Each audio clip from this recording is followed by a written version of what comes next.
His task pressed down on him, constricting his chest. The silence was deafening, leaving only his rambling thoughts to crowd his head like unwelcome in-laws. He knelt, placing his gloved hand on the barren earth.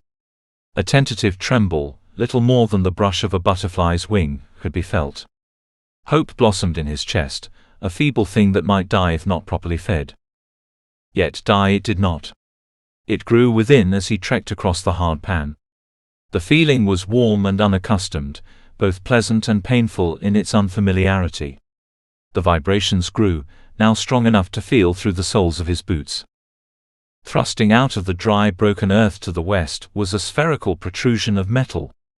The metal gleamed and shone as if new beneath the harsh rays of the giant, red, dying sun, a relic of an age lost and perhaps hope for a new age. The entryway barred all but the just. Engraved around the door was script written in the ancient language of man, lost to the masses since the fall of Babel. Yet still, the emissary read it, and from the first corner of the earth shall the winds issue forth. The emissary removed a rectangular object from one of the many pockets that adorned his mismatched clothes. And with this key I will move both heaven and earth, he atoned. He slid the thin rectangle into a slot near the right of the door. Guided by eldritch powers, the door split in two, revealing the sterile insides of the structure. As the emissary stepped in, the doors closed silently behind. Dim lights illuminated the interior. Stark metal walls and floor fused into a single whole without seam or blemish. It reminded him of the bunker where he had grown up, and all those that he had known there. His masters and friends now lay dead, rotting corpses that mocked the life they once held. Pushing these thoughts aside so as not to mentally cripple him, he surveyed his surroundings.